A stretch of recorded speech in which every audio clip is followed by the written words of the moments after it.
Hi అండి. అందరూ టిఫిన్లు చేశారా అండి? ఇప్పుడైతే నేను టిఫిన్ చేస్తున్నానండి. ఇంకా టిఫిన్కి ఏం చేసినానంటే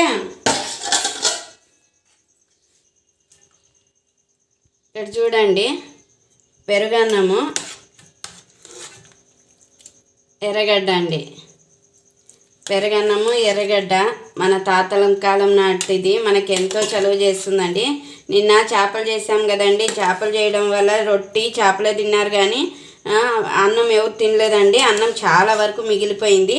అందుకనే నేను ఇలా రాత్రి మజ్జిగ వేసి పెరుగు వేసి ఇలా ఒక ఎర్రగడ్డ వేసి పెట్టానండి.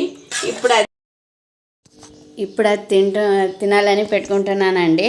ఇలా సద్దన్నంలోకి మజ్జిగ వేసుకొని అలాగే ఒక ఎర్రగడ్డ వేసి పెట్టుకొని మార్నింగ్ తిన్నామంటే చాలా రుచిగా ఉంటుందండి. మన ఆరోగ్యానికి కూడా చాలా మంచిది. మీరు ఎప్పుడైనా ఇలా ట్రై చేయండి, చాలా బాగుంటుంది.